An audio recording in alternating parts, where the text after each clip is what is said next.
As you know, I take a strong position against idolaters, and I make a point of telling Christians that they are guilty of idolatry, and I also make a point of telling Jews that they're not taking as strong a position against idolatry as they ought to be as God's chosen people.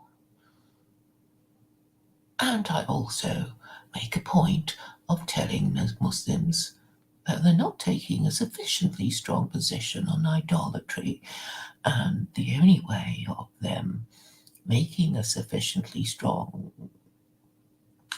taking a sufficiently strong position on idolatry is to discuss secular Quranism amongst themselves, and preferably with each other. By that I mean Jews and Muslims discussing whether whether secular Quranism would be better than Christo-liberalism. This is what I want them to do, and I suppose it's not that surprising that they question my authority to tell them what to do. After all, they are religious groups that have been around for centuries, and I was only born last century. Of course, they would question my authority to tell them what to do. But the point is that I have worked out what they're supposed to do, and also worked out they haven't been doing it, and they have been punished, but they don't seem to realize it. What can you do with people who've been cursed by God yet don't really seem to realize it? And this has been happening. This has been a continuing process for centuries, and they don't seem to know, and I rather despair, but I know I mustn't, because it seems that the future of the world hangs in my not giving up and continuing to beseech Jews and Muslims to do what they were put on earth to do, which is to discourage idolatry by asking the Pope and Archbishop of Canterbury how Christianity is not idolatry and how Jesus is God.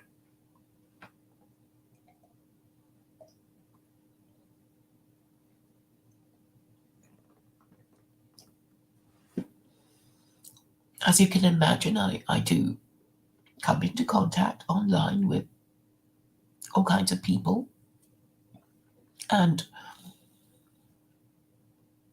the topic of idolatry arose. And I was talking to this Salafi who said that he took a very strong position about it, and he asked what I would do about these the statues in the Hall of Congress, statuary hall. And although I haven't been there before, I haven't visited Congress, I know it is, very dear to Americans, and it is, I've just looked it up, and there's a thumbnail on the stream to show how many statues there are. And this Salafist wants to get rid of them, and without even looking at them, I thought, no, of course not. Of course the Americans ought to have their statues in Statuary Hall, because although their problem is idolatry, it's not because they worship the statues in Statuary Hall. It's because they have deprived themselves of the opportunity of being rightly guided by the Quran, and it's a different thing, really. And also, I want to make my position very clear on idolatry. I'm not proposing to smash anyone's idols. While I do not approve of idolatry, idolaters can continue to worship their statues for as long as they like. until they eventually see the foolishness of it and give it up and, hand it over to the, Museum of Idols or something. So no force will be exerted on them, no compulsion at all. So what I hope is that eventually these idolaters will independently see the error of their ways and give it up. And even then, I'm not proposing that they smash their idols. I think they should be a museum of idols, and with a lot of history, and whatever. I like museums, and what is a museum without statues? That would just be silly.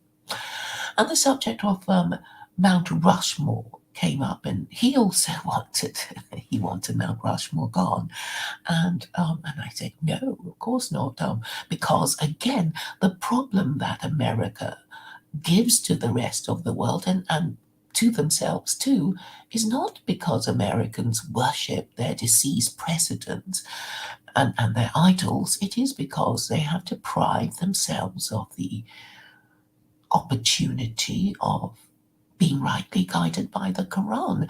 And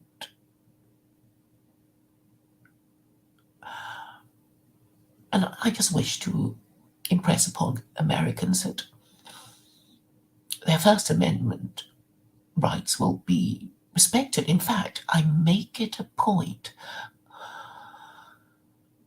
about emphasizing that if any country were to adopt secular Quranism, they would be implicitly adopting the First Amendment. And this would be a good thing because, well, there's no point telling people what to think because they're only going to think the thing that you tell them not to think, right? Because here's an example, this parking sign example. So if I put outside my home a sign saying, do not even think of parking outside my entrance, what do you think people would do? They'd think about it, and even pedestrians walking past would think, I hadn't thought of that, but now I've thought of it. But obviously, the rule, the prohibition against parking outside anybody's entrance is made in anticipation of it being broken.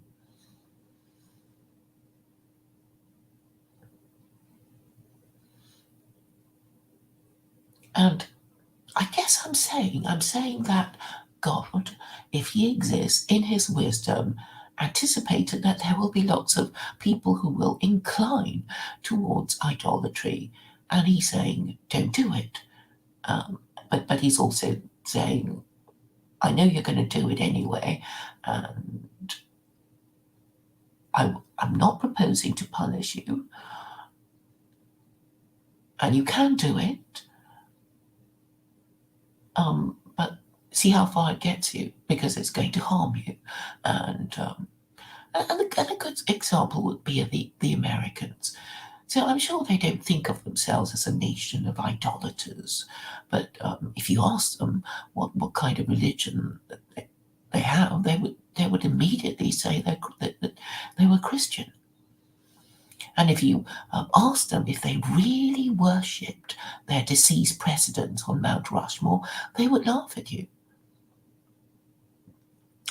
So, what is the harm of idolatry, you will ask? And if you haven't already understood what I was saying before, the answer again is this. If you are any religion other than Judaism or Islam, you will be idolaters. And even if you say you are atheist, you are also an idolater, because any atheist would logically and necessarily worship his own opinions as if it were God's opinions. And and quite often they would say that they're prepared to die for their belief.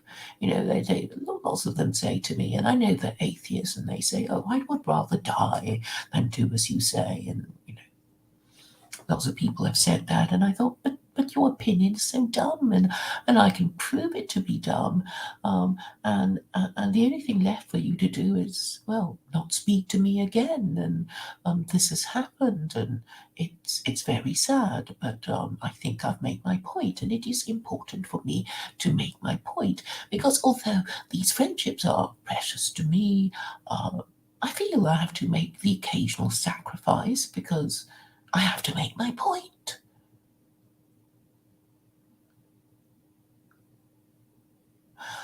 And the point I am making is that secular Quranism is, if you think all moral systems are um, totalitarian, sorry, if you think all belief systems are totalitarian, I would have to agree with you. If you said all the legal systems are authoritarian, I would have to agree with you. It's true that, um, you know, if you subscribe to a belief system, you have to say, well, I believe, whatever it is, you believe in God, you believe Jesus is God, you believe in reincarnation, you believe in, um, um, you know, you believe in anti-Semitism like the Nazis did, you believe in communism, you would have a belief system. You'd say, well, I'm a communist because I think the workers should, have a fairer share of the resources. Or, I'm a Nazi because I believe that Jews are responsible for all our ills. You might think if you were a Nazi, and if you were a capitalist, you would be saying, I believe that those who own capital should have a greater share of the resources than the workers who are, stupid or, lower class or whatever. So you would have a belief system, and even those who would would be supporting secular Quranism would have, well, the beliefs of social conservatives for whatever reason they might have. They might want to um, marry and have children and believe that you couples should be married before having children because that would produce a better quality next generation, and be in the national interest. Um, so you might have, different reasons for supporting secular Quranism, even if secular Quranism, being just a legal system, doesn't require you to believe in anything. Other than obey the laws of secular Quranism. So what it means is that it will allow you your wrong think, but within the tent of secular Quranism, within the framework of secular Quranism. So, I imagine there will be dissidents, and the dissidents will say, well, I don't agree with secular Quranism. I hate it, and I'm going to hate it in my heart, and maybe speak against it. And, you know, and that would be fine. You will be allowed to hate it in your heart and speak against it. Um, but, obviously, there will be people who will be arguing in favor, and you would you would have to justify your dissident beliefs, because under secular Quranism there will certainly be a debating arena, and it will be, well, part of the education and moral and entertainment of the people. So before I go, I'm really saying that I take a nuanced position on idolatry, and while I will always take the opportunity of pointing out to Christians that their religion is idolatry and blasphemy, I will defend their right to keep their statues and to continue practicing their Christian rituals.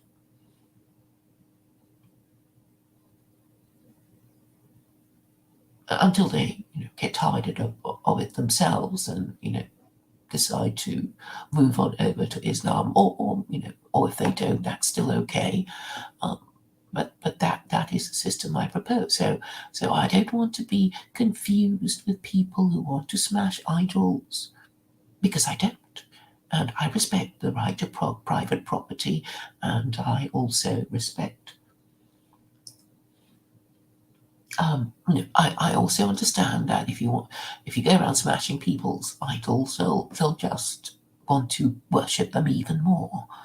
So we really have to allow them, maybe a few generations to come round to, you know, accepting that idolatry is wrong, because you're just depriving yourself of the opportunity of being rightly guided by the Quran.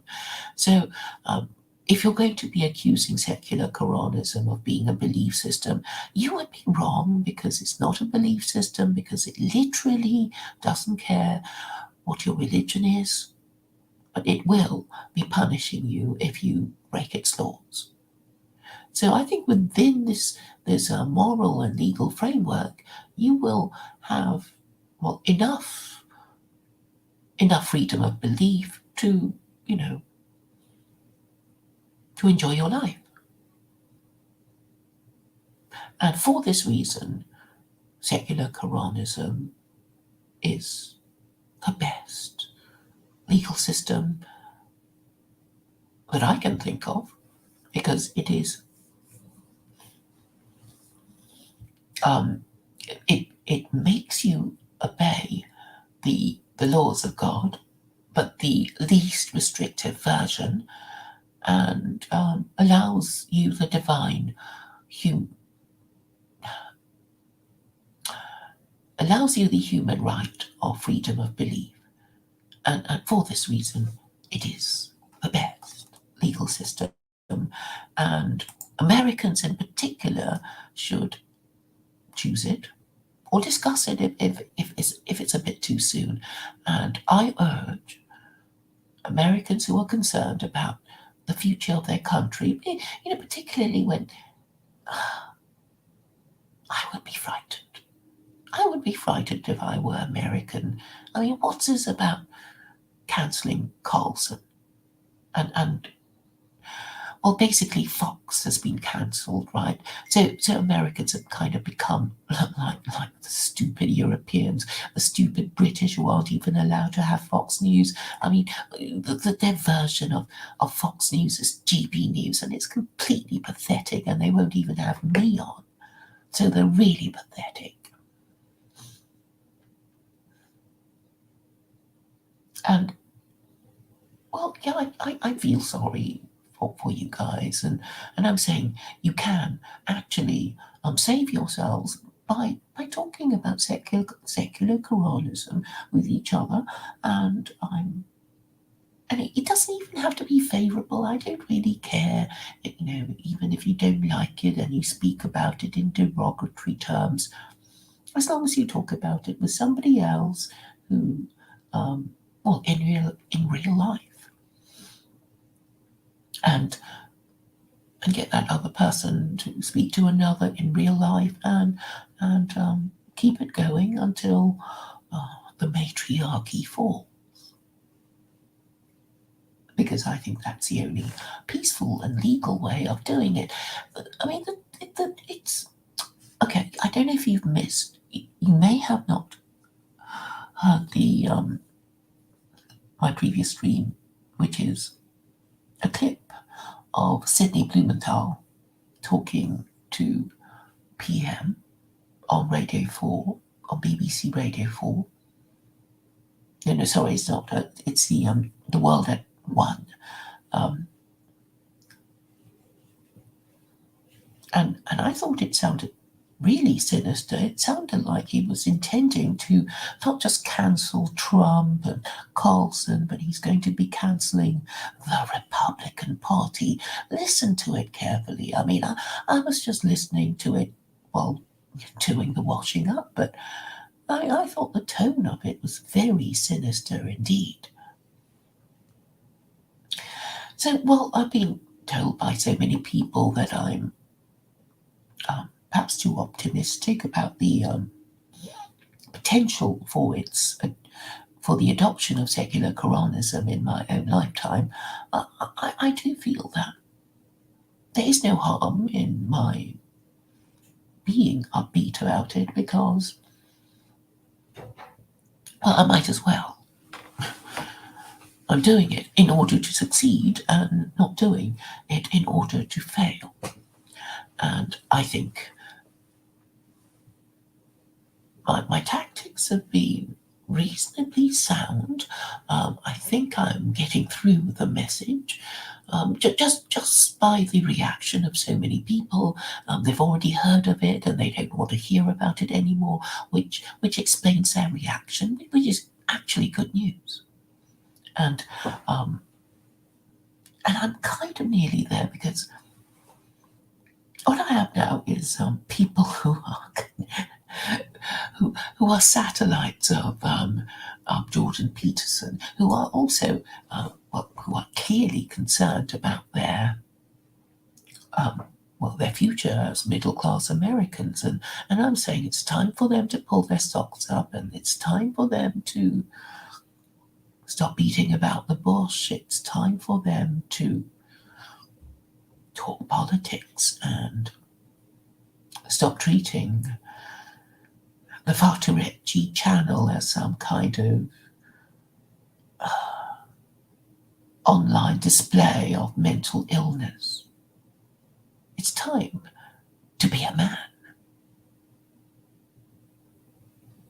and not be womanish.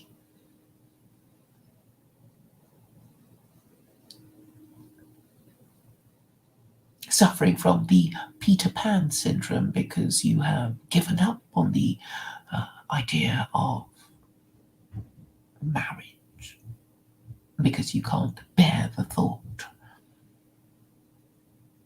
of marrying a woman of your own race and staying with her and paying for the children. Uh, it's understandable in a way.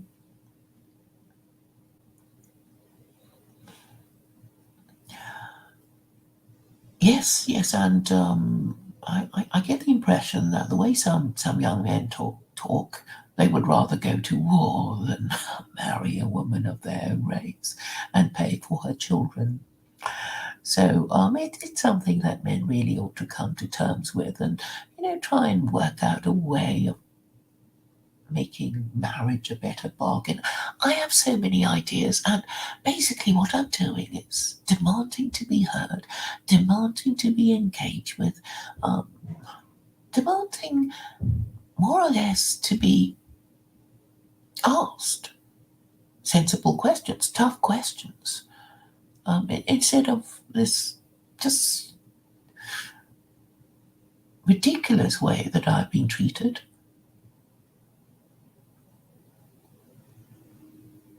Because apparently so many things I say are so offensive to all these snowflakes who can't take a bit of truth of the nature and cause of their predicament. Now, I have to be a bit persistent because when you have an entire civilization in denial, um, you have to bang on their door pretty hard. So really, my goal is to talk to the most intelligent person in the West. I don't know who that is. I think it's okay. I think it's Jordan Peterson because okay, he's the most well-known one. I don't know what the real ones behind the scenes are.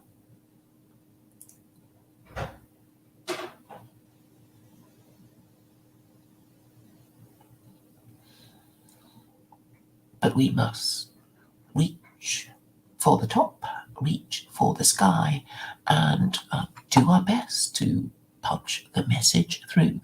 Thank you all for listening.